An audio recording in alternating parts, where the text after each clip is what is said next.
எல்லா வசதிகளும் உள்ளடக்கிய உள்ளதை செல்வோம் நல்லதை செய்வோம் பொன்னி மருத்துவமனை பல்லடம். முன்னாள் முதல்வர் ஜெயலலிதாவின் பிறந்த நாளை முன்னிட்டு தூத்துக்குடி மாவட்டம் கோவில்பட்டியில் மாபெரும் பொதுக்கூட்டம். அம்மா பேரவை மாவட்ட செயலாளர் NPP வரதராஜ பெருமாள் தலைமையில், கோவில்பட்டி நகர செயலாளர் விஜயபாண்டியன் முன்னிலையில், முன்னாள் செய்தி மற்றும் விளம்பரத்துறை அமைச்சர், கோவில்பட்டி சட்டமன்ற உறுப்பினர் கடம்பூர் ராஜு கலந்து கொண்டு சிறப்புரையாற்றினார். பொதுக்கூட்டத்தில் பேசிய அவர், பாஜக நமக்கு ஒரு பொருட்டே அல்ல, டெல்லிக்கு அவர் ராஜாவாக இருந்தாலும் தமிழ்நாட்டிற்கு அவர் ஒரு கூஜா என தெரிவித்தார்.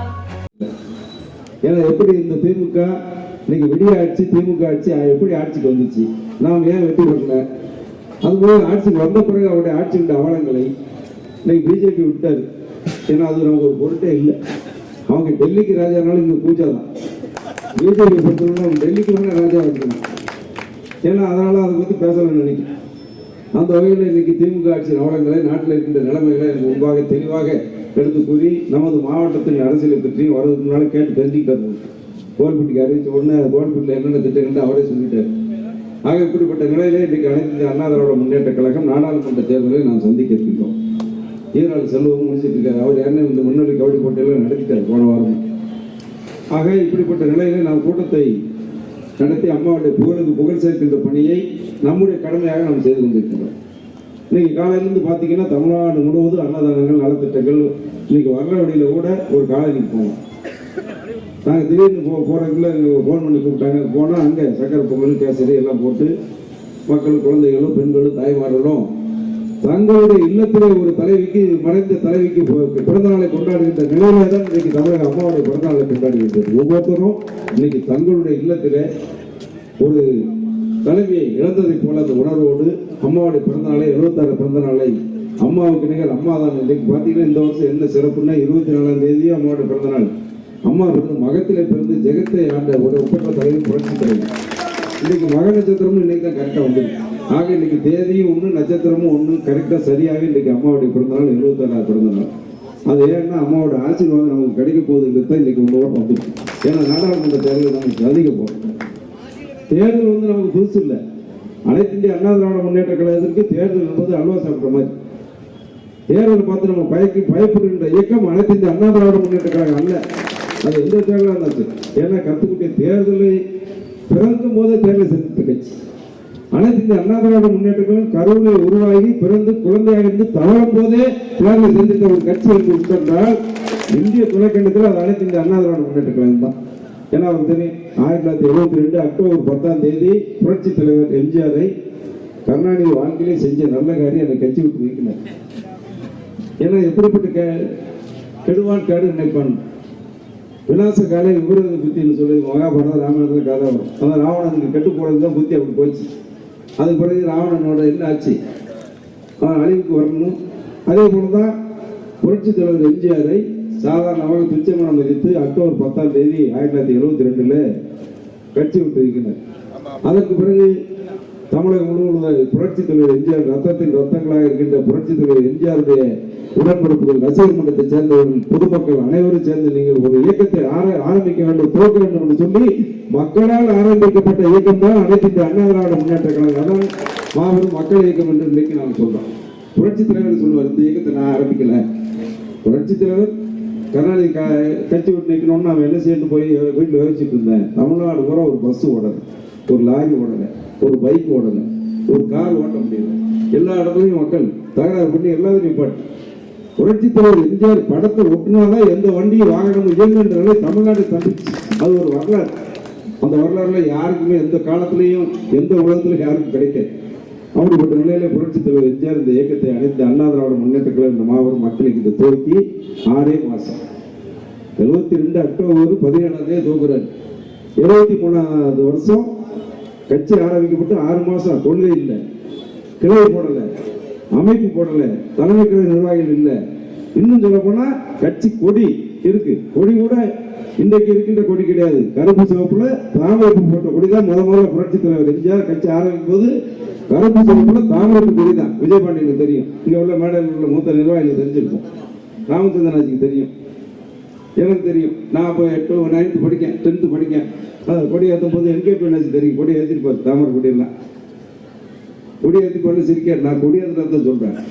ஆக அப்படி அந்த தாமரை கொடி ஏற்றி அந்த கொடியை ஏற்றின உடனே அந்த கொடியெல்லாம் வெட்டி எரியப்பட்டது. திமுக அன்னைக்கு சர்வாதிகார சக்தியாக கருணாநிதி ஆட்சியில் இருந்தார். அப்போ புரட்சி தலைவர் எம்ஜிஆர், நீ தாமரை கொடியே நான் உள்ள தாமரை சொல்லலை, நீங்கள் தப்பு நினைச்சிடாதீங்க. இப்போ உள்ள தாமரை பற்றி நான் பேசுகிறேன். அன்றைக்கு கருப்பு சிவப்புல போட்ட தாமரையை தமிழ்நாடோட வெட்டி எழுந்ததாருன்னா திமுக கருணாநிதி ஆட்சியின் அராஜகம். 180 சட்டமன்ற உறுப்பினர்கள் புரட்சி தலைவர் எம்ஜிஆர் ஆரம்பிச்சோன்னா சட்டமன்ற உறுப்பினர் வரல, 4 சட்டமன்ற உறுப்பினர்கள் தான் வந்தாங்க. நாமக்கல் காளிமுத்து, ஜேஆர் எட்மண்டு, அங்கே துரைசாமி, துரைராஜு போன்றவர்கள் ஒரு 4 சட்டமன்ற உறுப்பினர்கள் வந்தாங்க. புரட்சி தலைவர் பின்னால் அணிவகுத்தது யாருன்னு சொன்னால் புரட்சி தலைவர் எம்ஜிஆர் ரத்தத்தின் ரத்தங்களாக இருக்க புரட்சி தலைவர் எம்ஜிஆருடைய ரசிகர் மன்றத்தை சேர்ந்த தொண்டர்கள், தோழர்கள், அன்றாட காட்சிகளாக இருக்கின்ற உழைக்கும் மக்கள், உழைக்கும் வர்க்கம் ஒட்டுமொத்தமாக புரட்சி தலைவர் எம்ஜிஆர் பின்னால் வந்துச்சு. இவ்வளவுதான். அதுக்கு பிறகு அந்த கொடியை சேதப்படுத்தின உடனே புரட்சி தலைவர் சார், நீ புரட்சி தலைவர் ராஜதந்திரி, ஒரு சாணக்கியம், அரசியல் சாணக்கியம் என்பதை எப்படி பார்த்தாலும் அந்த கொடியை உருவாக்குறதுலே தெரிஞ்சுக்கலாம். நீ எங்கள் கொடியை தாமரைப்பூ இருக்கு தானே நீ சொல்ற, இந்த தாமரைப்பூ எங்கள் வேண்டாம்யா, அப்போ வேண்டாம் பூ வேண்டாம், அது வேற விஷயம். அது தாமரைப்பூவே நமக்கு வேண்டாம். இனிமே நம்ம அனைத்து இந்திய அண்ணா திராவிட முன்னேற்ற கழகம் நம்ம உருவாக்கிய தலைவர் யார் என்று சொன்னால் அது பேரறிஞர் பிறந்த அண்ணா. தமிழ்நாடு என்று பெயர் வைக்கப்பட்டது என்று சொன்னால் இன்றைக்கு பேசுகின்ற மொழியிலே நாம் உச்சரிக்கின்ற சொல்லிலே ஒரு மாநிலம் இருக்கின்றது சொன்னால் அது பேரறிஞர் பிறந்த அண்ணாவால் இன்னைக்கு உருவாக்கப்பட்ட நாடு நம்ம தமிழ்நாடு. அந்த பேரறிஞர் பிறந்த அண்ணாவால் உதயகண்ணி என்று வர்ணிக்கப்பட்டவர் யார் என்று சொன்னால் புரட்சி தலைவர் எம்ஜிஆர். அவர் புரட்சி தலைவர் பார்த்தாரு, எனக்கும் தலைவர் அண்ணா, உனக்கும் தலைவர் அண்ணா, நான் அண்ணா படத்தை கொடியில நான் போடுறேன், நீ அது பிறகு கொடியை தொட்டு பார்ப்போம் அப்படின்னு சொல்லி வடிவமைக்கப்பட்டு தான் அனைத்து இந்த அண்ணா திராவிட முன்னேற்ற கழக கொடி. அவன் அந்த கொடி அமைச்சாச்சு. கொடி மட்டும் தான் வந்துருக்கு, சின்னம் இல்லை. தேர்தல் வச்சாச்சு. திண்டுக்கல்ல ஒரு நாடாளுமன்ற உறுப்பினர் மறைஞ்சு போறாரு. திண்டுக்கல்ல கட்சி ஆரம்பிச்சு 5 மாசம் தான் முடிஞ்சிருக்கு.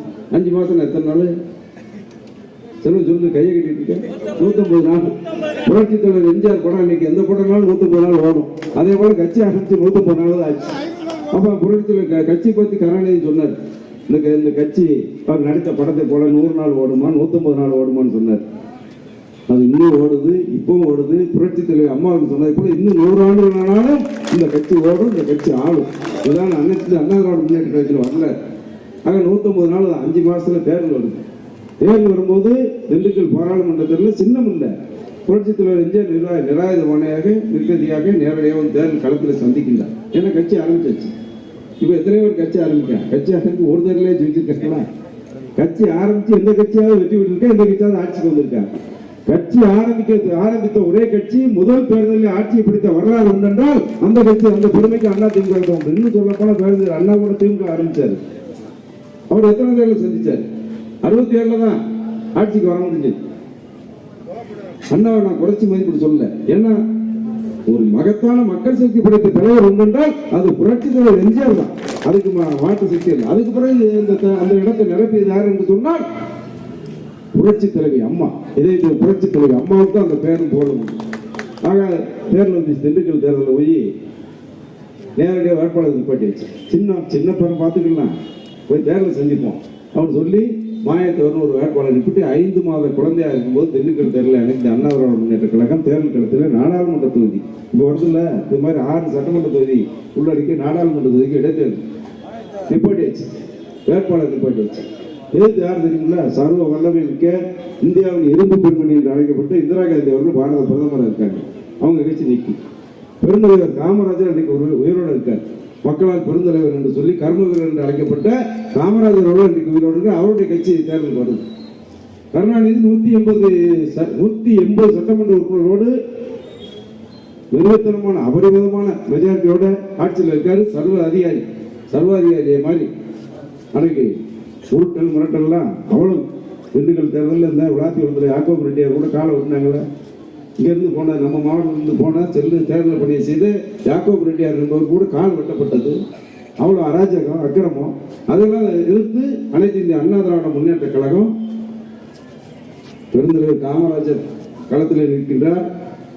இந்தியாவின் இரும்பு பெண்ணை இந்திரா காந்தி அவருடைய தலைமையில் இந்த கட்சி களத்தில் இருக்கின்றது.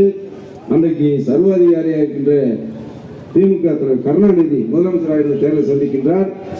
அனைத்து அண்ணா திராவிட முன்னேற்ற கழகம் 5 மாத குழந்தையாக இருக்கின்ற தேர்தலை சந்தித்த நேரத்தில் அந்த தேர்தலில் இன்னும் 10,000 ஓட்டு மட்டும் குறைச்சி வாங்கியிருந்தா திமுகவுக்கும் டெபாசிட் போன வரலாற்றை பிடித்து காங்கிரஸுக்கும் டெபாசிட் போச்சு, பழைய காங்கிரஸுக்கும் டெபாசிட் போச்சு, திமுக டெபாசிட் தப்பிச்சு. அப்படிப்பட்ட 2.5 லட்சம் வாக்குகள் வித்தியாசத்தில் 5 மாத குழந்தையாக இருக்கும்போது வெற்றி பெற்ற இயக்கம் உலக அரசியல் வரலாற்றில் உண்டென்றால் அது அனைத்து இந்திய அண்ணா திராவிட முன்னேற்ற கழகம் என்ற மாபெரும் மக்களே. இப்படிப்பட்ட வரலாறு நமக்கு உண்டு. இந்த கட்சியை பார்த்து இன்னைக்கு இருக்குமா நாளைக்கு போகுமான்னு பேசுறவன் காணாமல் போயிடுவான். நான் இந்த மேடையின் வாயிலாக சொல்றேன், இன்னைக்கு ஒரு மனப்பால் கொடுத்து கொண்டிருக்கின்றார்கள். புரட்சி தலைவர் எம்ஜிஆர் இல்லை, புரட்சி தலைவர் அம்மா இல்லை, சாதாரண தொண்டன் தானே இந்த இயக்கத்தை நடத்துறேன்னு சொல்லி தொண்டர்களால் ஒரு தொண்டன் இல்லை 2 கோடி தொண்டர்கள் நடத்துகின்ற கட்சி தான் இன்னைக்கு. இன்னும் எடப்பாடியாக ஒரு தொண்டராக நீ நினைக்க கூடாது. நீ நினைச்சேன்னா நீ ஏமாந்து போவ. பிரசாந்த் கிஷோர் முன்னாள் டிவியில கூட என்ன சொன்னா, பிரசாந்த் கிஷோர் முன்னாள் 2 நாளைக்கு முன்னாள் டிவியில பேட்டி எடுக்கும் போது அரசியல் நிலைமைகளை பேசும்போது எடப்பாடி அண்ணன் பேர சொல்லி எடப்பாடி பழனிசாமி பத்தி நீங்க லேசாக நினைச்சீங்கன்னா அது உங்களுக்கு வேற மாதிரி போயிடும். அதான் நடக்க போகுது தேர்தலில். அண்ணன் எடப்பாடியார் தில்லோடு புரட்சி தலைவர் அம்மாவுக்கு என்ன தில்லு திராணி தெம்பு இருந்ததோ அதே தெல்லு திம்பு திராணியோடு இன்னைக்கு அனைத்து இந்த அண்ணா திராவிட முன்னேற்ற கழக மாபெரும் மக்கள் இயக்கத்தை தொண்டர்களை மட்டும் நம்பி மக்களை மட்டும் நம்பி இயக்கத்தை நடத்துகின்ற ஒரு தலைவர் இன்னைக்கு தமிழகத்தில் உண்டென்றால் அது அண்ணன் எடப்பாடியார் தான். தேர்தல் வரட்டும் பார்த்துக்கலான்ட்டாரு. ஏன்னா சட்டமன்றத்தில் என்ன நடந்துச்சு, நம்ம தான் வெற்றி பெற மாதிரி இருந்துச்சு. நான் இந்த வெற்றி பெற்றேன். நம்ம கோவில்பட்டி தொகுதியில் நம்முடைய மக்கள் கோவில்பட்டி தொகுதி என்றைக்குமே அது அனைத்து இந்த அண்ணா திராவிட முன்னேற்ற கழகத்தின் கோட்டை. எங்களுக்கு தெரிந்த சின்ன ரெட்டலை தான் புரட்சி தலைவர் எம்ஜிஆரோட சின்னம் தான், புரட்சி தலைவர் அம்மாவோட சின்னம் தான். வெற்றி பெற வேணும், வேற எவனுக்கு இங்கே வேலை இல்லைன்னு சொல்லி எத்தனையோ கட்சி தலைவர் வந்தாலும் சரி, யார் வந்தாலும் சரி, நீங்க எந்த ரூபத்தில் வந்தாலும் சரி, யாராக வந்தாலும் சரி, எத்தனை கோடை கொடுத்தாலும் சரி, இது அனைத்து இந்திய அண்ணா திராவிட முன்னேற்ற கழக கோட்டை என்பதை நிரூபிப்பு என்பதை கடந்த தேர்தலை நிரூபித்த நம்ம தொகுதி வாக்காளர்கள் இதை மாதிரி மட்டும் ஒழுக்கமா ஓட்டப்படாது, விழாத்திகளும் எல்லாம் ஒழுக்கமா ஓட்டு போட்டுதான் இன்னைக்கு இந்த அவ்வளவு நிலை எதுக்கு தமிழ்நாட்டுக்கு வருது? ஐயோ, இந்த விடியாட்சி நமக்கு விடியவே இல்லையே. என்னைக்கு விடியும்? இந்த ஆட்சி என்னைக்கு வீட்டுக்கு போகுதோ அன்னைக்கு தான் தமிழ்நாட்டு மக்களுக்கு விடிவு காலம் வரும். அந்த நிலையில தான் இன்னைக்கு தமிழக வாக்காளருடைய மனநிலை இருக்கு. தேர்தல் அறிவிக்கும் போது நான் வெற்றி பெற்றது போல தமிழ்நாடு முழுவதும் வெற்றி பெற்று எடப்பாடியார் தான் மீண்டும் முதலமைச்சர், தமிழகத்திலே புரட்சி தலைவி அம்மாவுடைய ஆட்சி தான் அமையும் என்ற நிலையில தான் நம்ம தேர்தலை சந்திச்சோம். அதில் எந்த மாற்று கருத்துக்கு இல்லை. ஆனால் என்ன நடந்துச்சு, நாள் செல்ல செல்ல அவர் சொன்னது போல 520 தேர்தல் வாக்குறுதிகள் வந்த உடனே முதல் கையெழுத்து நேற்று ஒழிச்சிருவோம். ஒழிச்சாச்சா சொல்லுங்க. நேற்று ஒழிச்சு வச்சா? நேற்று ஒழியல, நேற்று அப்படியே தான் இருக்கு. ஆனா நேற்று ஒழிச்சிருன்னு சொல்றவங்க இந்த தேர்தலில் ஒழிய போறாங்க. இந்த நாடாளுமன்ற தேர்தல் அவங்க தான் ஒழிய போறாங்க. நேற்று ஒழிச்சு ஒரே கையெழுத்துல என்ன சொன்னாங்க, என்னைக்கு காலக்கெடுவில் நான் சொல்லல, என்றைக்கு தேர்தல் ரிசல்ட் வருதோ, என்றைக்கு பதவி ஏற்கமோ முதல் கையெழுத்திலேயே நேற்று தடவை ஒழிப்போம் என்று சொல்லி தமிழக வாக்காளர்களை ஏமாற்றி ஆட்சிக்கு வந்த கட்சி திமுக. அதான் திராவிட மாடல் சொன்னார். அடுத்து என்ன சொன்னார், 5 பவுன் நகைக்கடை யாராவது வைக்கலன்னா நீங்க வச்சுக்கன்னு சொன்னா நம்ம தாய்மார்கள் எதுக்கும் கொஞ்சம் ஓசியா கிடைச்சுன்னு ஆசைப்படுவாங்க. எல்லாம் என்ன சொன்னா, காதல போட்ட கம்மல், மூக்குத்தி, செயின், அது ஒரு தாலி செயின் வரைக்கும் கொண்டு போய் 5 பவுன் நகைக்கடைலாம் வச்சாச்சு. 54 லட்சம் பேர் கடனாளி ஆனதுதான் மிச்சம். ஒரே கையெழுத்துல அதையும் சொன்னாங்க. 5 பவுன் நகைக்கடன் கூட தள்ளுபடி சொல்லி ஆட்சிக்கு வந்தாங்க. தேர்தல் வாக்குறுதியில் சொன்னாங்க. அதை நம்பி கொஞ்சம் பேர் ஓட்டு போட்டாங்க. அதுக்கடுத்து கல்வி கடன், மாணவர்கள் வாங்கிய கல்வி கடனை பூரா தள்ளுபடி பண்ணிடுவான்னு சொன்னோன்னா அதிலே கொஞ்சம் ஆசைப்பட்டு ஐயோ பெற்றோர்கள் பார்த்தாங்க, சரி நம்ம பிள்ளைகளுக்கு கல்வி கடன் வாங்கியிருக்கோம், அதை இந்த ஆள் தள்ளுபடி பண்ணிடுவோம் உங்களுக்கு. அது ரைட்டு. நாங்கள் என்ன சொன்னோம், இது 1000 ரூபா தான் மகளிர் உரிமை தொகை கொடுத்துருக்காங்க. உரிமை தொகை என்ன, அது பேர் நல்ல பேர் வைக்கிறது மட்டும் அவங்க இல்லை முருகன் சொல்றாருல. அதுபோல் நாங்கள் என்ன சொன்னோம், நாங்கள் ஒவ்வொரு குடும்பத்தினருக்கு மாதம் 1500 ரூபா, 1000 பெருசா 1500 பெருசா இன்னைக்கு ஓட்ட போட்டு ஏமாந்து பரிதவிச்சுட்டு போயிருக்காங்க. நாங்கள் வந்திருந்தா 1500 ரூபான்னு அண்ணன் எடப்பாடியா சொன்னதே செய்யக்கூடிய ஒப்பற்ற தலைவர். ஏன்னா தைப்பொங்கலுக்கு அம்மா 100 ரூபா கொடுத்து பொங்கல் பரிசு தொகுப்பு கொடுத்ததை அடுத்த வருஷம் 1000 ரூபா கொடுத்துட்டு அதுக்கு அடுத்த வருஷம் எவ்வளவு கொடுத்தாரு? இது உதயசூரியன் இல்லை, இப்ப தப்பா நினைச்சாதீங்க. அப்படியே கையை காட்டணும். 500 ரூபாய் 2500 ரூபாய் பொங்கல் பரிசாக வாரி தமிழ்நாட்டு மக்களுக்கு வாரி வழங்கிய வள்ளல் எடப்பாடியா. அது மாதிரி வந்திருந்தா இன்னைக்கு 1500 ரூபாய் மாசம் மாசம்னா இன்னைக்கு 33 மாசம் கணக்கு போட்டு பாருங்க. அவர் சொல்லுவார் 33 ஒரு 1000 பிறகு ஒரு 17 50,000 ரூபா வந்து ஒவ்வொரு தாய்மாருக்கும் இதுக்குள்ள 50,000 ரூபா அக்கௌண்ட் வந்துருக்கு. இவன் இந்த ஆளு பேசக்கூடாது மேடம் நாகரிகம் இல்லைன்னு வைத்தறிச்சு நம்ம பேசல, மக்கள் பேசாங்க, ஒருமை இல்லை. ரெண்டு மாதிரி திட்டுறாங்க. போனா 100 நாள் வேலையை 150 நாள் ஆக்கிடுவேன் சொல்லி வாக்குறுதி கொடுத்தாங்க. 100 நாள் கூட ஒழுக்கம் பண்ணி கொடுக்கல. அது மூலம் 100 நாள் வேலையை ஊராட்சியில் மட்டும் இருக்கு, இனிமேல் பேரூராட்சியில் கொடுப்போம், நகராட்சியும் கொடுப்போம்னாங்க. உள்ளதுக்கே காணும் நல்ல கண்ணு மத்தி இன்னைக்கு ஊருங்களே கொடுக்கல. நாங்கள் போனால் 100 நாள் வேலையை ஒழுக்கமாக எந்த ஊருக்கு போனாலும் சரி, ஐயா உங்கள் ஆட்சியில் எடப்பாடியாக இருக்கும்போது 100 நாள் வேலை ஒழுக்கமாக இருந்துச்சு, இந்த ஆள் வந்து சொல்லி நம்பி ஏமாந்துட்டோம், ஏமாந்துட்டீங்களா, இனிமே என்ன செய்வீங்க, இனிமே வரட்டும் ஓட்டு கேட்டு வரட்டும்னு சொல்லி இன்னைக்கு ஊர் உலகம் பூரா பேசப்படுகின்ற பேச்சுன்னா இன்னைக்கு இந்த வெடியாட்சி வீட்டுக்கு அனுப்பணும். அன்று எடப்பாடியார் மாதிரி ஒரு மகாராஷ்டிரா ஒரு முதலமைச்சர் மீண்டு வரணும்னு சொல்லி இன்னைக்கு நாட்டு மக்கள் எல்லாம் ஊரெல்லாம் பேசப்படுகின்ற, உலகங்கள்லாம் பேசப்படுகின்ற நாட்டு நடப்பெல்லாம் சாதாரண கூலி தொழிலாளிகளிலிருந்து அரசு ஊழியிலிருந்து அரசு ஊழியர் கதையை பற்றி நீ அதிகமாக சொல்லணும். பழைய ஓய்வூதியம் உடனே வந்தாச்சுன்னு நினைச்சு அவங்க ஓட்டு போட்டது மட்டும் இல்லை, அவங்க குடும்பத்தையும் ஓட்டு போட வச்சு பூத்தில் போய் ஒவ்வொரு பூத்துக்கும் 20 ஓட்டு 30 ஓட்டு விஷயத்துக்கு போட்டாச்சு. அதில் தான் ஆட்சியை இழந்தோம். நீங்கள் சொன்ன மாதிரி 2000-3000 ஓட்டு மக்கள் ஓட்டு மட்டும் இல்லை, இந்த அரசு ஊழியர் ஆசிரியர்கள் இப்பவும் சொல்கிறாங்க, நாங்கள் தான் இந்த மாதிரி செஞ்சோம், வெளிப்படையாக சொல்கிறாங்களே. நாங்கள் ஒரு வேளை இவங்க 10 வருஷம் இருந்துட்டீங்க, இவர் இப்போ தான் நான் ஒரு வாய்ப்பு கொடுங்க, நான் பழைய ஓல்டு பென்ஷன் ஸ்கீம் கொண்டு வந்துடுறேன்னு சொல்லியிருக்காரு. ஒருவேளை செஞ்சிருவான்னு சொல்லி நாங்கள் ஓட்டு போட்டது மட்டும் இல்லையா, டாக்டர் ஜி இன்னைக்கு போராட்டம் அடிச்சு தச்சமே வாபஸ் வாங்கியிருக்காங்க. அரசு இன்னைக்கு வர கண் தெரியாதவங்க ஊனமுற்றவர்கள் அவங்க இந்த ஆட்சியில் இன்னைக்கு எல்லாரும் ஏமாற்றப்பட்டு ஒரு மாற்றுத்திறனாளிகள் கூட போராடுகின்ற ஒரு கேவலமான நிலை இருக்கிறது சொன்னால் இந்தியாவிலே தமிழ்நாடு தான். அதுதான் தமிழ்நாட்டுக்கு நம்பர் 1 மாநிலம் என்று பெயர் வைக்கிறான். நம்பர் 1 சொல்றாரு, உண்மைதான். எதில் நம்பர் 1 சட்டம் ஒழுங்கு இன்னைக்கு கெட்டு போச்சு. ஆக இப்படி 1500 தரேன்னு சொல்லி ஏமாற்றி அதையும் ஓட்டு வாங்கிடுச்சு. 1000 ரூபாய் யாரும் கொடுத்துருக்காப்புல, நான் சொன்னேன் 2.5 கோடி கார்டு, 2,40,00,000 ரேஷன் அட்டை குடும்பத் தலைவர் இருக்காங்க. தேர்தல் அறிக்கையில் எடுத்து பாருங்க, நான் ஆட்சிக்கு வந்தா தமிழ்நாட்டில் உள்ள அனைத்து குடும்பத் தலைவிக்கும் 1000 ரூபாய் மாதம் கொடுப்பேன் என்று சொல்லி இன்னைக்கு தகுதி உள்ள குடும்பத் தலைவருக்கு என்ன தகுதின்னு கண்டுபிடிச்சிருக்காருன்னு தெரியவே இல்லை. யாராவது கேளுங்க ஸ்டாலின் கிட்ட. நாளைக்கு கூட ஸ்டாலின் வர, நீங்க போங்க, நான் கூட செலவு தரேன், தூத்துக்குடி போங்க. குடும்பத் தலைவிக்குன்னா என்னைய தகுதி நீங்க முதலமைச்சர் தான் சொல்லணும். இது குடும்பத் தலைவின்னா ஒரு பெண்ணு இருக்கணும், குடும்பத்தில் ரேஷன் கார்டில் ஒரு பேர் இருக்கணும், அதான குடும்பத் தலைவிக்கு அழகு. குடும்பத் தலைவிக்கு தகுதி வேற என்ன தகுதி, எனக்கு என்ன தகுதி இல்லைன்னு ரூபா இருக்காது, ரூபா கூட விட்டியா, எனக்கு குடும்பத் தலைவி இல்லைன்னு சொல்லிட்டியா அப்படி சொல்லி தாய்மார்கள் நீங்க போய் ஸ்டாலின் கேட்கணும். ஸ்டாலின் நீங்க கேளுங்க. உண்மையிலே உங்களை ரேஷன் கார்டு வச்சிருந்து ஒரு குடும்பத்துக்கு உங்க குடும்பத்தில் ஒரு கணவர் இருப்பாங்க, பெற்றோர் இருப்பாங்க, குழந்தைகள் இருப்பாங்க, அவங்களுக்கு தலைமை தாங்கிறது அந்த குடும்பத்தில் இருந்தால் நீங்க தகுதி தானே. அப்ப தகுதி உள்ள குடும்பத் தலைவிக்குன்னு என்ன தகுதின்னு பார்த்தாங்கன்னு தெரியல. இது என்ன இதுக்கு ஒரு ஆராய்ச்சியை கண்டுபிடிக்க, இதுதான் திராவிட மாடல். பொம்பளைகளே தாய்மார்களே தகுதி உள்ள தாய்மார்கள், தகுதி இல்லாத தாய்மார்கள் என்று தமிழ்நாட்டு தாய்மார்கள் பேச்சு பார்த்த ஒரு மேதாவி தான் இன்னைக்கு ஸ்டாலின். இதுக்காவது நீங்க தண்டனை கொடுக்கணும். எங்களுக்கு என்ன தகுதி இல்லை, நான் பொம்பளை இல்லையான்னு கேளுங்க, ஸ்டாலின் கேளுங்க, கனிமொழி வந்தா கேளுங்க, கீதாஜி வந்தா கேளுங்க, மகளிர் வந்ததுக்கு அந்த அம்மா இலாக்காதான் யார், நம்ம மந்திரி, நம்ம மாவட்ட மந்திரி வரும்போது கேளுங்க. கேட்கறது ஒழுங்கு உங்களுக்கு இருக்கு.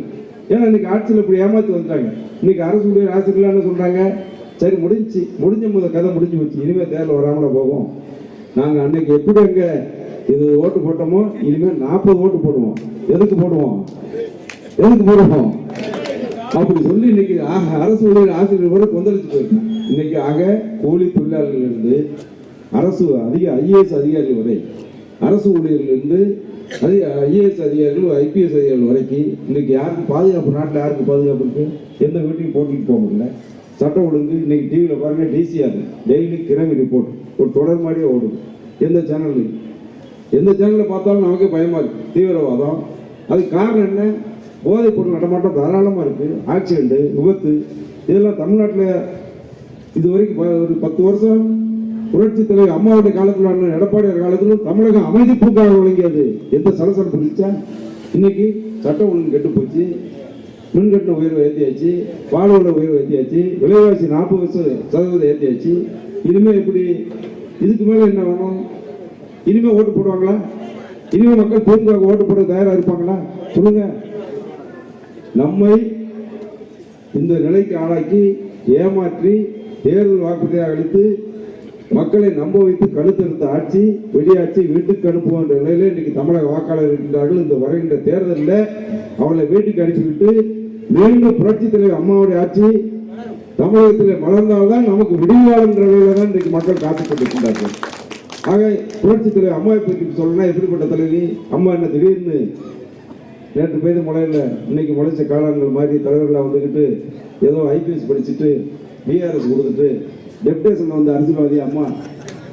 புரட்சி தலைவரோடு பாடம் பயின்று புரட்சி தலைவர் நடித்த படத்திலே 100க்கும் மேற்பட்ட படங்களில் புரட்சி தலைவரோடு பயின்று படங்களில் நடித்தோடு மட்டுமல்ல மக்கள் உணர்வுகளை தெரிந்த தலைவியாக. ஏன் அவங்க அம்மா முன்னணி நடிகா இருந்தாங்க. முன்னணி நடிகா இருக்கும்போது மைசூரில் போய் படப்பிடிப்பு போனாங்க. அங்கே மைசூரில் போய் படப்பிடிப்பு போன நேரத்தில் அங்கே கன்னட வரியர்கள்லாம் அன்றைக்கி போராட்டம் நடத்தி போராட்டம் நடக்கும்போது அம்மாவை பார்த்து என்ன சொன்னார்கள்?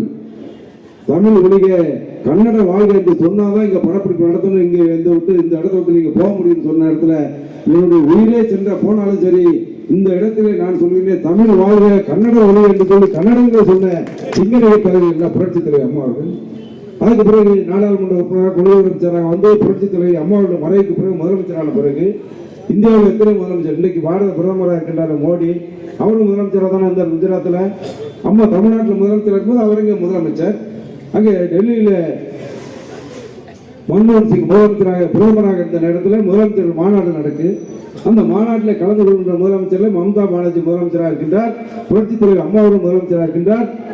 இதே நரேந்திர மோடி அவர்கள் அவருக்கு முதலமைச்சராக அந்த மாநாட்டில் கலந்து கொள்கின்றார்.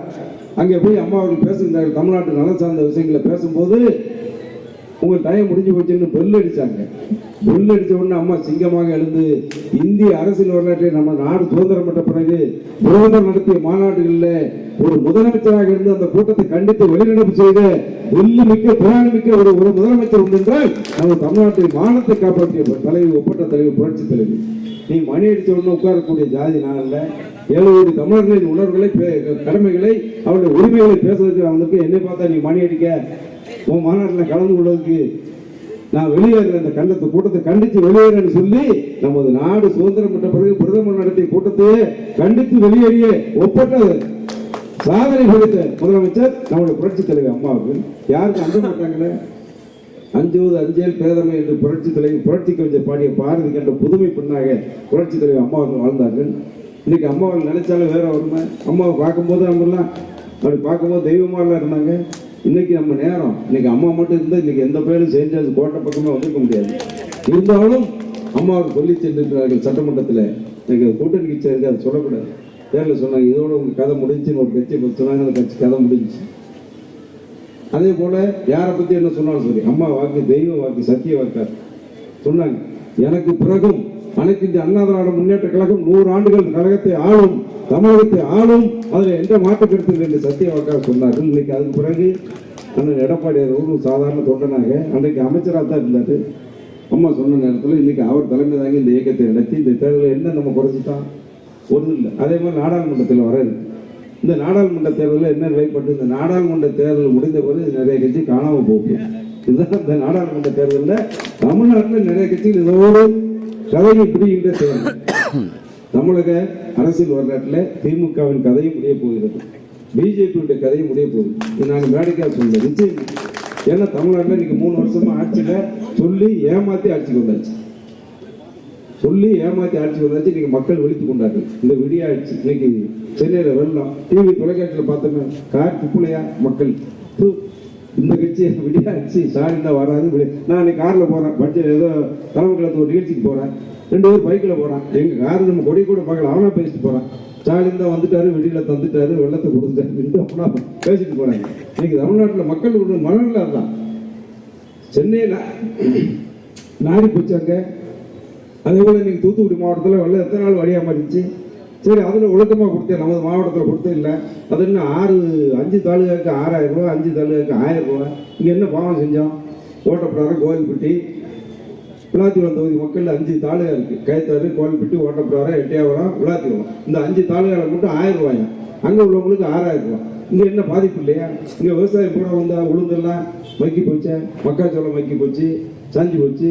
இந்த மழையினால் எவ்வளோ சேதம், பயிரெல்லாம் போச்சு, விளைச்சல் போச்சு. மானாவாரி விவசாயிகளை நம்பி வாழ்கின்ற மக்கள் இன்னைக்கு 5 வருஷம் 3 வருஷமா நிவாரணம் கொடுத்தியா? பயிர்க்கடன் வழங்கப்பட்டிருக்கா? ஒன்றும் இல்லையா? இதெல்லாம் தேர்தலில் எதிரொலிக்குமா இல்லையா? நிச்சயமாக இன்றைக்கு திமுக ஆட்சி மீது மக்கள் வெறுப்போடு இருக்கின்றார்கள். பிஜேபி ஆட்சி தமிழ்நாட்டின் நலன் சார்ந்த ஒரு பிரச்சனை செய்யலை. இன்னைக்கு தமிழ்நாட்டில் கச்சத்தீவை மீட்போம்னாங்க. 2014 தேர்தலில் சொன்னாங்க நாங்கள் ஆட்சிக்கு வந்துட்டா கச்சத்தீவை தமிழ்நாட்டுக்கு மீட்டு கொடுப்போம், மீனவர்கள் பூரா பாதுகாக்கப்படுவாங்க கச்சத்தீவு மீட்டான்னு சொன்னான். இன்னைக்கு கச்சத்தீவு மீட்டுக்கப்பட்டுட்டா நீ எதை சொல்லி தமிழ்நாட்டில் ஓட்டு கேட்பீங்க? பிஜேபி வளர்ந்துட்டீங்களே, எங்கே வளர்ந்துட்டீங்க? அதே உயரம் தான். நீங்க வளர்ந்தீங்க. என்னைக்கு வளர்ந்தீங்கன்னா 98ல் புரட்சி தலைவர் அம்மாவோட கூட்டணி வைத்த நேரத்தில் 5 தொகுதிகளை போட்டி போட்டு 4 எம்பிகளை பெற்ற பிஜேபிக்கு வாழ்க்கை கொடுத்தது அனைத்து இந்த அண்ணா திராவிட முன்னேற்ற. அதுபடி எந்த நாடாளுமன்ற தேர்தலில் ஜெயிச்சிருக்கீங்க? 98ல் வாஜ்பாய் பிரதமராக வரும்போது பிஜேபியோடு கூட்டு. பிஜேபி தீண்டத்தகாத கட்சி, நாடு பூரா மக்கள் ஒதுக்கினாலோடு அம்மா துணிச்சலோடு இதோ நான் கூட்டணி வைக்கின்றேன் சொல்லி அன்றைக்கு வாஜ்பாய் தலைமை ஏற்று கூட்டணி வைத்து 5 தொகுதி கொடுத்து 4 தொகுதி ஜெயிக்க வச்சாங்களே. அதுக்கு பிறகு எத்தனை எம்பி என்னைக்கு வாங்கியிருக்கீங்க? நீங்க என்னைக்கு வளர்ந்துட்டீங்க? சரி, என்ன செஞ்சிட்டீங்க தமிழ்நாட்டுக்கு? இன்னைக்கு 10 வருஷம் ஆச்சு. இலங்கை தமிழர் பிரச்சனையில் தீர்வு இல்லை, அந்த கச்சத்தீவு பிரச்சனையை தீர்க்கல, அதுக்கு காவிரி பிரச்சனையை தீர்க்கல, முல்லை பெரியாருக்கு தீர்வு காணல, எய்ம்ஸ் மருத்துவமனை அடிக்கல் நட்டதோட இருக்கு. ஆக இப்படிப்பட்ட நிலையில எதை சொல்லி ஓட்டு கேட்பாங்க? நீங்க எதை சொல்லி ஓட்டு கேட்பீங்க? இங்க எப்படி தமிழ்நாட்டில் ஓட்டு விழும் உங்களுக்கு? நீங்க எங்களை துச்சமான மதித்து இன்னைக்கு ஆட்சி அதிகாரத்தில் இருக்கிறதுனால அந்த ஆணவத்தில் பேசுறீங்க. ஆனா என்ன காரணம் சொல்லி, எதை சொல்லி, என்ன சாதனை சொல்லி ஓட்டு கேட்பீங்க? திமுக எதை சாதிச்சுட்டேன்னு சொல்லுவீங்க. தேர்தல் வாக்குறதுல எதை சொன்னா கல்விக்கடை தள்ளுபடி ஆயிடுச்சான்னு கேட்போம். மகளிர் குடும்பத்துக்கு எல்லாம் கிடைச்சான்னா இல்லை, நீட் தேர்வு ஒழிஞ்சான்னா இல்லை, 5 பவுன் நகைக்கடை தள்ளுபடிச்சுன்னா இல்லை, பெட்ரோல் டீசலுக்கு மானியம் கொடுத்தாச்சா கொடுக்கன்னு சொன்னாங்க, 5 ரூபா 4 ரூபா, அது இல்லை. கேஸ் சிலிண்டருக்கு மாதம் ஒவ்வொரு குடும்ப தலைவருக்கு 100 ரூபா கொடுக்கன்னாங்க, 33 ஆசிரியர் கொடுத்தாங்களா? கொடுக்கல. ஆனால் எடப்பாடியார் வந்து ஒரு 6 கேஸ் சிலிண்டர், வீட்டுக்கு 6 சிலிண்டர் தாரணும், அதுக்குள்ளே வந்திருக்கும். ஆக இதெல்லாம் மக்களுக்கு தெரியாமல் இல்லை. இப்படிப்பட்ட நிலையில் இன்னைக்கு திமுக ஆட்சி மீது மக்கள் வெறுப்பு விரக்தி இருக்காங்க. சட்டம் ஒழுங்கு கண்டு போச்சு, விலைவாசி உயர்வுக்கு போச்சு, குடும்ப ஆட்சி நடக்கு. முதலமைச்சர், ஒரு முதலமைச்சர்ல 9 முதலமைச்சர் இன்னைக்கு ஆட்சி செய்யறாங்க. தமிழ்நாட்டில் ஒரு முதலமைச்சர் இல்லை, இன்னைக்கு 9 முதலமைச்சர். குடும்பத்தில் யாராவது முதலமைச்சர், அவருக்கு என்ன நடக்குன்னு தெரியல. சட்டமன்றத்துக்கு வராது பாவம், அப்புறம் முடிக்காது, யாராவது சீட்டு கொடுத்து அதை வச்சு படிக்காது. ஆனால் எதிர்கட்சி தலைவர் எடப்பாடியார் சிங்கமாக கட்சித்து இதுக்கு பதில் சொல்லுங்கன்னு சொன்னா அன்னைக்கு 2 மணி நேரம் 12 நிமிஷம் பேசினாங்க. அதுக்கு பதில் மறுநாள் ஒன்று சொல்ல முடிச்சா? நல்ல தெம்பு திராணி இருந்தால் அது பதில் மறுநாள் பதில் சொல்லியிருக்கணும்ல. தேர்தல் நீங்க சொன்னது செய்யலையே, அதான் நான் கேட்க முடியாதுன்னு சொல்றாரு. ஆணித்தரமா பேசுறாரு. விவசாயிகளுக்கு நிவாரணம் கொடுக்கல, இன்சூரன்ஸ் கொடுக்கல, இதெல்லாம் பேசுறாரு. மறுநாள் பதில் ஒரு சொல்லணுமா வேண்டாமா? 26 நிமிஷம் அவ்வளவுதான் முடியுது பாவம் அவரால். இன்னும் இருக்கட்டும், ஏன்னா நம்மளாம் இந்த தேர்தலில் வெற்றி விட்டு நாடாளுமன்றத்தில் வெற்றி வர போறோம். அடுத்து 2026 தேர்தலில் அம்மாவின் அரசாங்கம் மூலம் எடப்பாடியார் மூலம் அதெல்லாம் பார்க்கறதுக்கு அவங்கள இருக்கணும். அவங்களுக்கு சேர்ந்து நம்மளும் சேர்ந்து தான் கொண்டு இருக்கணும். இருந்து கண்ட்ரோலாக வச்சு பார்க்கணும். ஆக தமிழ்நாட்டு மக்கள் மட்டும் ஏமாற மாட்டாங்க. நாடாளுமன்ற தொகுதி தேர்தலை பொறுத்தளவு நமது தொகுதி வரலாறு கிடைக்கின்ற தொகுதி. இன்னைக்கு சொல்ற 76வது பிறந்தநாள் விழாவை நாம் இன்னைக்கு கொண்டாடிட்டு இருக்கோம். 77வது பிறந்தநாள் விழாவை புரட்சி தலைவர் அம்மாவுடைய பிறந்தநாளை கொண்டாடுகின்ற நேரத்தில் இப்படி நான் இங்கே சட்டமன்ற உறுப்பினராக, முன்னாள் சட்டமன்ற உறுப்பினர்கள் இங்கே எப்படி தலைமை கழகத்தில் உட்கார்ந்து இருக்கோமோ, இங்க அனைத்து இந்திய அண்ணா திராவிட முன்னேற்ற கழகத்தின் நாடாளுமன்ற உறுப்பினர் இதே மேடையில் உட்கார்ந்து இருக்கோம். தூத்துக்குடியுடைய நாடாளுமன்ற உறுப்பினராக அனைத்து இந்திய அண்ணா திராவிட முன்னேற்ற கழகத்தின் நாடாளுமன்ற உறுப்பினர் இங்கே அமர்ந்திருப்பார். 77வது பிறந்தநாளை நம்ம கொண்டாடுவது காலத்தின் கட்டாயம். என்ன செஞ்சிட்டீங்க? நீங்க நாடாளுமன்ற உறுப்பினரா, நீங்க முதலமைச்சர் குடும்பத்தை சேர்ந்தவங்களா இருக்கலாம், யாரையும் நம்ம குறைச்சி பேச வேண்டாம், இருக்கட்டும், இருந்துட்டு போங்க. அதை வச்சாவது இந்த தொகுதியில் என்னதான் செஞ்சீங்களா? தீப்பிடி தொழிலுக்கு திறந்த நான் தான் ஜிஎஸ்டி வரியை 18% நிதியமைச்சர்கிட்ட கூட்டு போய் மாண்புமிகு நிர்மலா சீதாராமன் அவர் செய்ய வேண்டிய கடமை. ஆனால் எடப்பாடியா நீ இந்த தம்பி நான் அமைச்சர் வந்து டெல்லி கூட்டு போ, அங்கே போய் சொல்லி ஜிஎஸ்டி கவுன்சிலில் அந்த மாதிரி சொல்லுன்னாரு. சொன்னோம். அப்புறம் அந்தியோதய எக்ஸ்பிரஸ் போடுச்சு. இப்போ வந்தே பாரத் நிற்காத மாதிரி முதல் நிக்கல போட்ட உடனே அன்னைக்கு அந்த அமைச்சர் வந்தார் பியூஷ் கோயல். மேடையில் வச்சு சொன்னேன், தூத்துக்குடியில் ஒரு ஃபங்க்ஷன் வந்தால் மேடையில் வச்சு சொன்னேன். ஏன்னா எங்கள் ஊர் பெரிய ஊருக்கு சொல்லணும் இம்பார்ட்டன் சொன்ன உடனே நாகர்கோவில் போனதுக்குள்ளே மறுநாள் நிப்பாட்டார கோரிக்கை வச்ச மறுநாள் நினைச்சேன். இன்னைக்கு வந்தே பாரத் ட்ரெயின் நிற்க. இன்னைக்கு பிஜேபிக்காரங்க எவ்வளோ வாய்களே பேசுறீங்க. கோவில்பட்டி உங்களுக்கு கண்ணுக்கு தெரியல, நம்ம உள்ள பிஜேபிக்காரங்களுக்கு கோவில்பட்டி வரலாறு பற்றி தெரியலையா? நான் போய் இன்னைக்கு ரயில்வே அமைச்சர் வரை கொடுத்தாச்சு. நிற்க வைக்கிறதுக்கு எங்களுக்கு சொல்ல தெரியும். அது நேரம் வரும்போது பார்ப்போம். இன்னைக்கு அந்த சாதனையெல்லாம் செய்யலை, தீப்பெட்டிக்கு செய்யலை. கோவில்பட்டி தொகுதிக்கு என்ன நாங்கள் இருந்தால் இப்போ அம்மாவின் ஆட்சி மட்டும் தொடர்ந்து நான் ஜெயிச்ச மாதிரி மேலே இன்னைக்கு அனைத்து அண்ணா திராவிட முன்னேற்ற கழகம் மட்டும் ஆட்சி வந்தால் இன்னைக்கு ஒரு நர்சிங் காலேஜ் வந்துருக்கு கோவில்பட்டிக்கு. நாங்கள் இடத்த தேர்வு செஞ்சு அடிக்கல் நாட்டின காலேஜே 3 வருஷமாக கொண்டு வர துப்பு கட்ட ஆட்சி. நான் அது சட்டமன்றத்தில் பேசிட்டேன். நான் சொன்னேன், நாசுக்காவது பேசி பார்ப்போன்ட்டு எதுக்கு கடமையாக பேசணும்னு சொல்லி, ஏயா நாங்கள் பெண்ணு பார்த்து நிச்சயம் பண்ணிட்டோம். நிச்சயம் பண்ண பிறகு கல்யாணம் நின்று போயிருக்கு, அந்த கல்யாணம் தான் நடத்துங்க. என்ன அவங்க நிச்சயம் பார்க்கல, பெண்ணு தான் பார்த்துருக்கேன், இருந்தாலும் நாங்கள் கல்யாணம் வைக்கிறது சமைக்க மாட்டோம், கல்யாணத்தை நடத்தி விடணும், இன்னும் கல்யாணம் நடக்குது. எங்கே நடக்கும்? உங்களுக்கு வேற ஏதாவது கருமாதி தான் நடக்கும் இந்த தேர்தலில். ஏன்னா இப்போ அந்த நர்சிங் காலேஜ் இடம் பார்த்தோம், இடத்த இருக்கோம். அதே மாதிரி ஒரு நம்ம விவசாயிகளுக்கு மாற்றான தொழிலாக நமது பகுதியில் கால்நடை வளர்ப்பு அதிகமான மக்கள், அதுக்காக ஒரு கால்நடை ஆராய்ச்சி நிலையம் நாங்கள் ஒரு வேளை 2 ஏக்கரில் அந்த வெட்டரி ஆஸ்பத்திரியில் இடத்தெல்லாம் பார்த்து அடிக்கல் நடிட்டோம். அதை நிப்பாட்ட என்ன கோவில்பட்டி தொகுதினா புறக்கணிக்கின்ற தொகுதியாக இன்னைக்கு நீங்கள் மக்கள் உங்கள் தேர்தலில் புறக்கணிப்பார்கள். ஏன்னா இந்த நாடாளுமன்ற தொகுதி தேர்தலை பொறுத்தவரை 80ல் 2 இடம் தான் ஜெயித்தோம். சிவகாசி ஒன்று, கோபிச்செட்டிப்பாளையம் ஒன்று. அப்போ நம்ம கோவில்பட்டி தொகுதி சிவகாசி பாராளுமன்ற தொகுதியில் இருந்துச்சு. ஆக 2 இடத்தை ஜெயித்தா கூட நம்ம கோவில்பட்டி உள்ளடக்கிய நாடாளுமன்ற தொகுதியில் வெற்றி வாகை சூடிய கட்சி அனைத்து இந்த அண்ணா திராவிட முன்னேற்ற கழகம். அது மட்டும் இல்லை, 2009ல் நம்ம ஜெயிக்கல. இங்கே ஒரு எம்பி ஜெயதுரன் திமுக எம்பி ஜெயிச்சார். அவர் 5 தொகுதியில் ஜெயிச்சார், தவிர மொத்தத்துக்கு பார்லிமெண்ட்ல ஜெயிச்சார். ஆனால் இங்கே 3500 வாக்குகளுக்கு அதிகமான வாக்குகளை இரட்டை சின்னம் தான் பெற்றது. இந்த வரலாற்று படத்த தொகுதி அனைத்து அண்ணா திராவிட முன்னேற்ற கழகத்துக்கு 8 கோட்டையாக இருக்கின்ற தொகுதி. இன்னைக்கு நான் நிற்கும் போது என்ன சொன்னாங்க, பத்திரிகை ஊடகமும் களத்திலே இல்லை, செய்திலே இல்லை, அதிமுக வேட்பாளர் அமைச்சர் 3வது இடத்துக்கு போவாருன்னாங்க. 14,000 வாக்கு வித்தியாசத்தில் வெற்றி வாகை கூடிய தொகுதி அனைத்து அண்ணா திராவிட முன்னேற்ற கழகத்திற்கு. ஆக இந்த வருகின்ற நாடாளுமன்ற தேர்தலில் நாட்டின் நிலைமைகளை சீர்தூக்கி பார்க்கணும். இந்த தேர்தலோடு திமுகவும் பிஜேபி காணாமல் போகின்ற தேர்தல் என்பதை நாங்கள் நாடாளுமன்ற தேர்தலுக்காக சொல்லல. தேர்தல் முடிந்து நாடாளுமன்ற தேர்தல் வெற்றி விழா மேடையில் இதே மேடையில் நடக்கின்ற போது அந்த நிலைமை நிச்சயமா தமிழகத்தில் இருக்கு. அந்த வகையில் யார் 2014 அம்மா வந்து யாரோட கூட்டணி போட்டாங்க? தமிழ்நாட்டு மக்களுக்கு குரல் ஒலிக்கணும். யார் பிரதமர் வந்தா எங்களுக்கு என்ன? அந்த நிலைப்பாடு தான். யார் பிரதமராக வந்தாலும் அனைத்து அண்ணா திராவிட முன்னேற்ற கழகத்திற்கு அதை பற்றி கவலை இல்லை. அனைத்து இந்திய அண்ணா திராவிட முன்னேற்ற கழகத்தினுடைய நாடாளுமன்ற உறுப்பினர்கள் தமிழ்நாட்டு நலனை சார்ந்த பிரச்சனைகளை நாடாளுமன்றத்தில் ஒழிக்க வேண்டும் என்று சொல்லி 2014 எந்த கட்சியோட தேசிய கட்சியோட இனிமேல் கூட்டணியே வேண்டாம். எந்த தேசிய கட்சி தமிழ்நாட்டு மக்களை ஏமாத்துது? எனவே 2014 39 இடங்கள்லையும் நமது நாடு சுதந்திரம் பெற்ற பிறகு ஒரே கட்சி ஒரே சின்னம் தமிழக அரசியலிலே களத்திலே மக்களை மட்டும் நம்பி தேர்தலை சந்தித்த தெம்புமிக்க தலைவியாக, திராணிமிக்க தலைவியாக இருந்தவர் புரட்சி தலைவர் அம்மா அவர்கள். சந்தித்தவர்கள் மட்டுமல்ல, 39க்கும் 37 இடங்களை வெற்றி பெற்ற சரித்திர சாதனை படைத்த தலைவி. அந்த வழிதான் இன்னைக்கு அண்ணா எடப்பாடியார் தேர்ந்தெடுத்திருக்காரு. எங்களுக்கு தேசிய கட்சியே வேண்டாம், ஏமாத்துறீங்க, நாங்கள் கூட்டணியாக இருக்கும்போது சொல்லி பார்த்தோம். சொல்லுவாங்க, நீங்க 1 வருஷம் முன்னால் வரை கூட்டணி இருந்தோம், தமிழ்நாட்டுக்கு நலன் சார்ந்த பிரச்சனைகள்லாம் சொன்னோமே, நீட் தேர்வை தமிழ்நாட்டுக்கு விளக்க கொடுங்கன்னு கொடுப்போம் சொன்னோம், கேட்கல. என்எல்சி விவகாரத்தை சொன்னோம், கேட்கல. அதுக்கடுத்து கச்சத்தீவு மீட்கணும்னு சொன்னோம். காவிரி பிரச்சனைக்கு நிரந்தர தீர்வு மேகதாதுக்கு இன்னைக்கு அணை கட்டுவாங்க பிஜேபி ஆட்சி வந்த பிறகு, அதெல்லாம் சொன்னோம், அதை கேட்கல. ஒன்றும் கேட்கலன்னா நீ கேட்க வேண்டாம், நீ எனக்கு வேண்டாம், நீ ஒன்றும் கேட்க வேண்டாம். தமிழ்நாட்டு மக்களும் உன் பேச்சை கேட்க மாட்டாங்க, எங்களுக்கு நீங்கள் வேண்டாம்னு சொல்லி உதறிட்டு வந்துட்டோமே. நீங்க எவ்வளவு நெருக்கடி கொடுத்தாங்க, எடப்பாடியை சொல்லிட்டாங்க. தேசிய கட்சிகளால் தமிழ்நாட்டு நலனுக்கு ஒரு பிரயோஜனம் இல்லை, தமிழர் நலன்கள் காக்கப்படவில்லை. எனவே அம்மா எங்களுக்கு வகுத்து கொடுத்த ஒரு பாதை 2014 எங்களுக்கு காட்டிவிட்டு சென்றிருக்கிறார்கள். அந்த பாதையிலே நாங்கள் செல்வோம் என்ற நிலையிலே வருகின்ற தேர்தலை நம்ம எடப்பாடி அவர்கள் களம் அமைத்து நமக்கு தந்திருக்கின்றார்கள். அந்த தேர்தலிலே வெற்றி வாகை சூடுகின்ற தொகுதியாக தூத்துக்குடி நாடாளுமன்ற தொகுதி இருக்க வேண்டும். அதிலேயும் கோவில்பட்டி சட்டமன்ற தொகுதி 50,000 வாக்குகளுக்கு அதிகமான வாக்கு வித்தியாசத்தை வெற்றி பெற்றிருக்கிற வரலாற்றை நீங்கள் உருவாக்கி தர வேண்டும் என்பதை அம்மா பிறந்தநாள் சௌதமாக நம்ம ஏற்க வேண்டும் என்று சொல்லி வாய்ப்பளித்த மக்களுக்கு நன்றி சொல்லி விடைபெறுகின்றேன். ஆதரவற்றோருக்கு ஆறுதல், முதியோர்களின் முன்னேற்றம், ஆதரவற்றோர் இல்லாத சமுதாயமே நோக்கம்.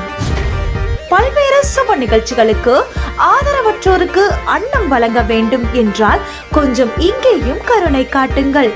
கோவை மாவட்டம் சுல்தான்பேட்டை பகுதியில் செயல்பட்டு வரும் பிரபஞ்ச அமைதி அறக்கட்டளை. தொடர்பு எண் 9087231110.